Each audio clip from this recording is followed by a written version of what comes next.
My name is Jayo Sparrow. In the 1985s of July 13th, I was born. But on July 24th, 1985, Disney would embark on something that almost ruined their animation department. What's going on, everybody? This your boy King Germ, one half of Pod and Saved Our Marriage. Each and every Friday, Queen Germ and myself drop an episode to show the people how Pod and Saved Our Marriage. Now, we're not like most married couples. Most of the time we disagree, but that's the beauty of the show. So, when you get through listening to Sparrows on the Review, come give us a listen. Each and every Friday on any DSP, go look for Pod and Saved Our Marriage. Today we're talking about the dark side of Disney. Yes, the dark side of Disney. Go ahead. Damn. We're diving into one of Disney's strangest and most infamous movies, and it is called The Black Cauldron. So, before we sat and watched this together, have you seen this movie before? You know what? To be honest with you, I have never seen it until we watched it. Okay. Yeah. Now, see, I don't remember seeing it, but that doesn't mean I haven't, because y'all know. But I did ask you, I said, oh, is this that movie with a dragon in it? And you're like, no, there's no dragon in this. And what was there? There were two twin dragons, but the dragon movie you were thinking of was Pete and the Dragon. No, it wasn't.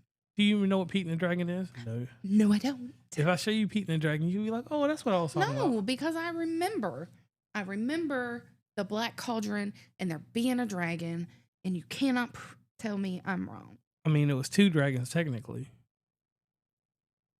Well, whatever. But there was still at least one dragon in it, and I was right. Now, the only reason that I picked this movie is because I turned 40 this year, and I turned 40 in July 13th, and they turned 40 in July 24th when it was released. So Okay. I was like, this is the closest thing, and it was the second highest grossing animated movie in 1985, and everybody knows I love animated movies. Now, for all history buffs and everybody, let's just go to this part first. 'Cause before we even get into the movie, this is the most important part of this thing from the get-go. The budget for this movie was $44 million. The box office was 21.3.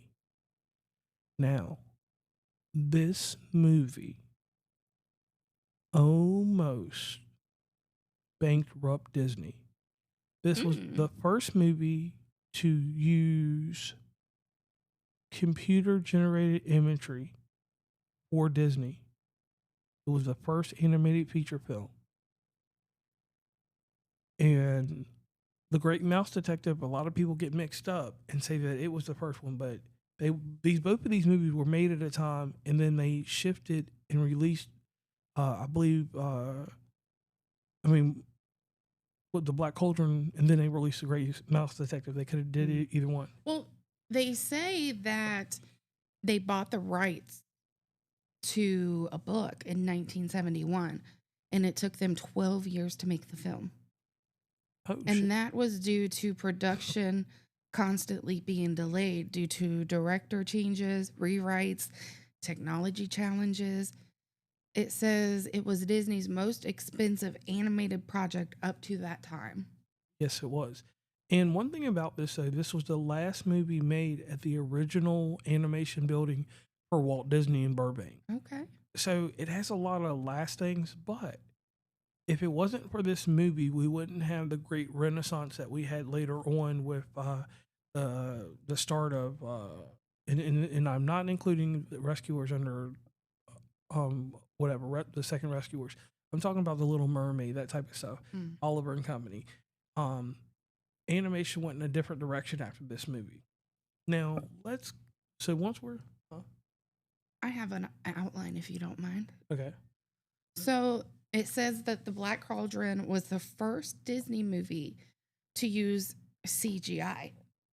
Would you like to explain to everybody what CGI is? Those are computer graphics, and the integration inside Computer generated imagery, to be specific. Okay. CGI in this movie, if you paid attention to the cauldron bubbles that came out of it, and the certain lava effects. Cauldron's mist? Yeah, whatever. Yeah. That green shit. Yeah. Yeah. And different shit. I'm sorry, I started cussing. all around. Now, one thing that is funny about this movie and why I think I missed it, it wasn't developed or placed on home video until 13 years You're after. getting off Oh, topic. I'm sorry. Stick with my outline for once. Okay. Let me give you my outline because I'm giving you the time to put your input in. So you kind of already broached on the budget, but I don't know if people actually listen to that part. $44 million is how much it cost them to make that movie. It lost almost half of that. Is that what Wikipedia says? Yeah, this movie was beat by the Care Bears movie. Right. But it was saying that due to the technology stuff, that is what put that movie that high in budget. So it's kind of like those few little things that they put in for that were that expensive. You never really pay attention to how expensive something like that might be. So true, so true. Yeah. Now, getting to the aspect of this movie. This movie also had technical faults and things that went with it that worked out very well. Okay. So go ahead. You have an outline. No, it's okay. Go ahead. No, we were doing your outline. No, it's okay. You were going on. Go ahead. Finish your topic. And the one technical thing that I liked about this movie was that the sound on it, they used a Dolby 70 millimeter 6-track surround sound, so it had a different sound that we haven't heard in a long time. And this movie also has one other distinction that no other Disney movie at this time, animated movie, had. This movie was rated PG. Okay. And for Like, you have said that multiple times, like, it should impress me. Like, I don't understand what is so important that it was the first PG movie. So can you, like, dumb it down and explain that to me, please? all right, an animated movie, most of the time, most of them are rated G. Okay. And at this time, you didn't have a lot of adult animation that was set out like that. Was not something that was played in theaters. So this movie had adult overtones in it, and for it to be 1985 and to be a PG-13 movie, that was just crazy that the Motion Picture Association would do that. Because the instance, like watching it now, there was just a little blood when the boy fell to the ground and the dragon scraped him across the ground. And maybe that one dude getting choked out by the Horn King or whatever. Right, I don't know what happened there. It says that children repeatedly screamed and ran out of theaters during early cuts of the movie. Scenes of the undead Cauldron-born soldiers were so graphic that Disney executives panicked. So it makes me wonder if these Disney executives are the ones that made society so soft nowadays. I feel like they tamed the beast. Right. Like, y'all should have just had the real dragon in there. Right. Like, yeah, because, I mean, I just don't see where it needed to. Oh, because they took all of that stuff out. Okay, I gotcha. Those were test screenings in 1984. It says they demanded major edits, and they cut nearly 12 minutes from the movie. Oh, damn. Wow. Yeah. Those cuts caused plot gaps and even pacing that critics still mention today, or uneven pacing. Okay. See, I thought that too. Like, I thought that there were some parts of it that didn't make sense. I'm glad it wasn't just me. And, going into the story of this movie just real quick, or is that Good. Or no, where's your outline taking us? I'm done with the outline. You didn't took me off that when you didn't listen to me for the third time. Okay, so the thing about this movie right here, like the story, and I noticed if you listen to any other episodes, I said that we had 2 out of 3 good movies. This movie had a horrible storyline. Like it gave us no reason to believe in the hero. The princess that you meet you feel more for her, and then you feel more for the William H. Macy monkey than her.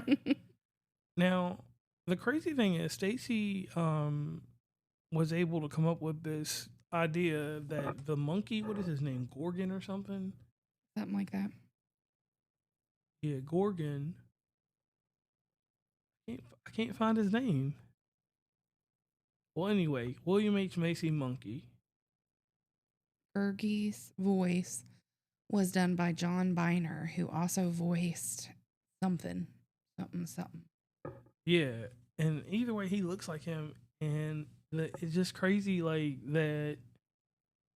The character really does look like William H. Macy, the guy from what is that TV show called?